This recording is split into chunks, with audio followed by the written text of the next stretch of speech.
안녕하세요. 반갑습니다. 최윤주입니다. 자, 오늘은 여러분들이 TV에서 봤던 훈육법이 적용이 너무 안 되는 분들을 위한 강의를 좀 찍어보려고 합니다.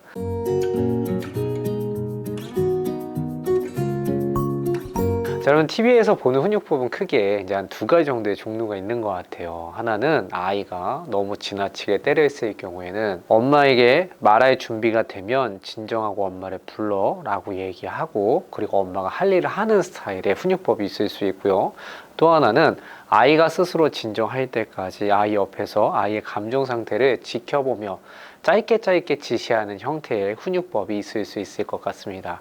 이 두 가지 스타일의 훈육법은 아주 인지심리학에 기반한 정석적인 훈육 스타일이라고 볼 수 있는데요.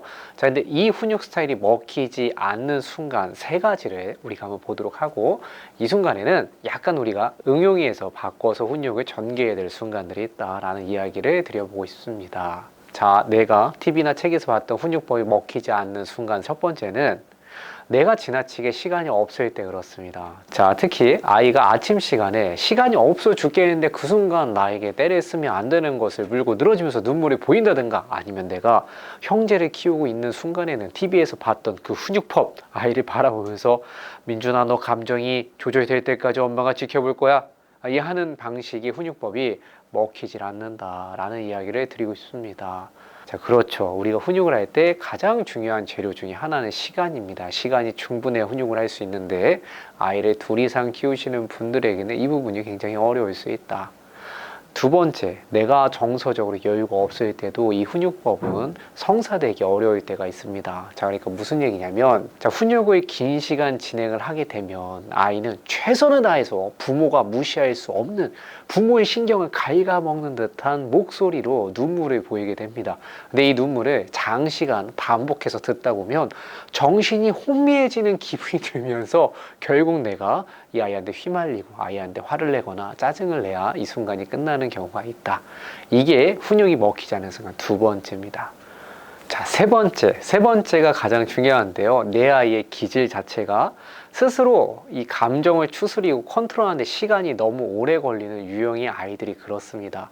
자, 그러니까 어떤 아이들은 이런 방식의 훈육법 했을 때 잘 나오는 친구들도 있다라면, 조절 능력이 부족한 우리 아들들은 종종 2단계, 3단계에서 끝나 이 감정들을 8단계, 9단계, 10단계까지 꼭 끝을 찍고 나서야 감정이 내려가는 유형의 아이들이 있는데요. 이런 상황이 지나치게 반복되는 것은 아이에게도 어른들에게도 서로 좋지 않기 때문에, 가능하면 우리가 중간에 이 감정을 조절해 줄 수 있다면 저는 현명한 개입을 하는 걸 오늘 제안드리고 싶어요. 요교에서 얘기하는 바른 개입이라는 것은 아이가 조금 더 빨리 자신의 감정에서 탈출할 수 있도록 약간의 넛지 정도만 넣어서 돕는 방식을 의미하는 겁니다.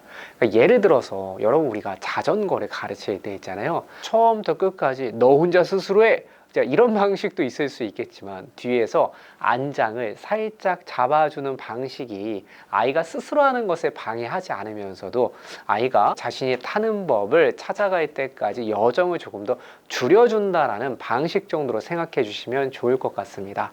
자, 그러니까 결국 스스로 감정을 추스리고 조절해 나가야 되는 우리 아이들에게 너무 그 모든 과정을 스스로 너희들이 전부 다 해야 돼 라고 전구하지 않고, 적절한 개입과 너치를 통해서 아이들이 조금 더 빨리 탈출할 수 있는 방식을 이야기를 드리는 겁니다.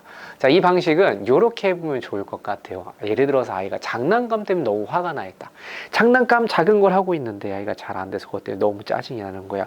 이게 안 돼! 막 이렇게 짜증이 나고 있을 때, 아이가 지나치게 자기 세계에 머물면서 짜증이 계속 올라가지 않도록 아이를 지나치게 짜증나게 만들고 있는 개인물, 장난감으로부터 아이를 살짝 이격시켜야 되는 상황이라고 인지해 주시면 좋을 것 같아요. 이때는 짧게 예고를 하고, 민준아, 조절이 좀 안 되면 아빠가 도와줄게 라고 얘기한 후에 아이를 번쩍 안아가지고 장난감이 없는 곳으로, 작은 방으로 살짝 들어가시면 좋을 것 같습니다.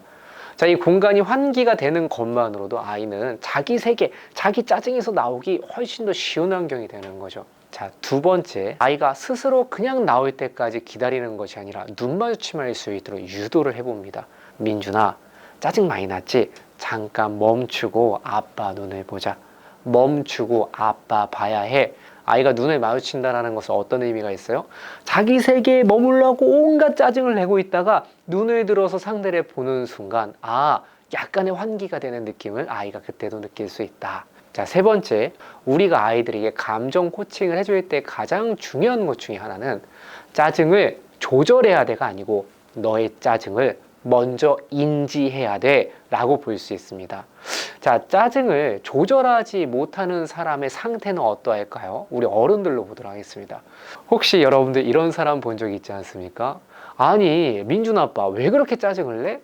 내가 언제 짜증을 냈다 그래?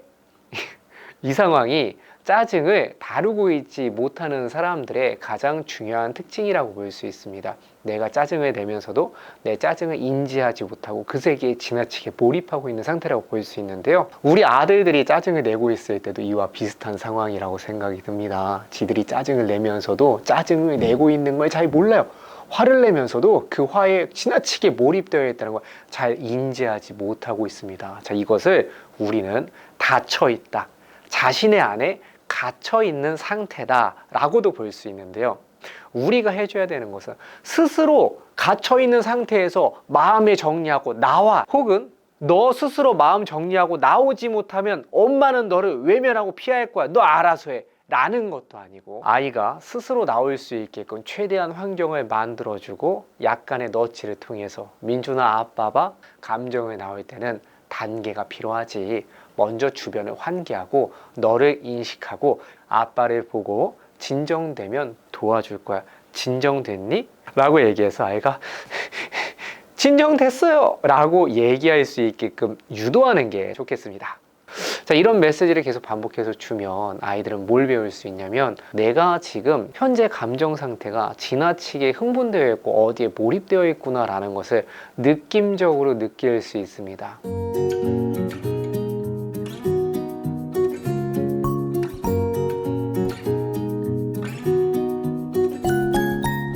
자, 그리고 이 루틴이 한번 익숙해지고 나면 그 다음부터 살짝 변형해서도 해볼 수 있겠죠. 자, 이번엔 이런 식으로 접근해 보는 겁니다.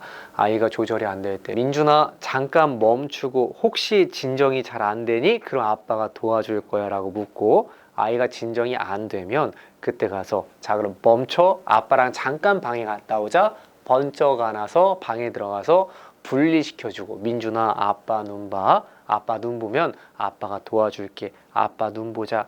그래, 아이가 아빠 눈을 봤을 때 그때 이렇게 얘기해 주면 좋을 것 같아요. 민준아 잘 봐. 뭐 해야 되지? 생각 뭐 해야 될까? 지금은 어떤 생각을 해야 되지? 해서 스스로 아이가 진정해야 돼요 라는 얘기를 할 수 있도록 이 루틴이 반복될 때까지 연습을 해주면 좋을 것 같습니다. 자, 그러니까 지금까지는 우리가 아이가 분노나 짜증에 휘말리곤 했을 때 그 감정은 너의 몫이고 너가 스스로 나와야 되라고 온전히 아이에게 맡겼던 방식과는 조금 다르게 조금 더 개입을 해서 그런 감정에 스스로 나올 수 있도록 돕는 훈련 방식이라고 볼 수 있는데요.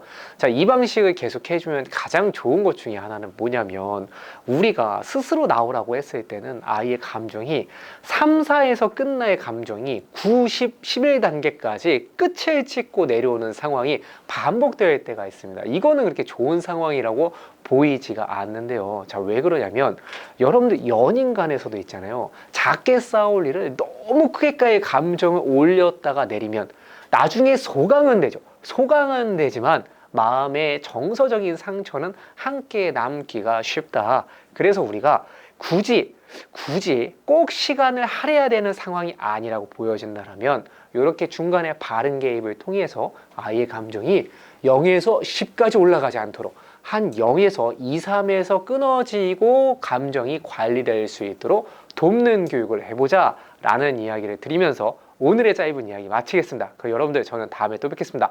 안녕!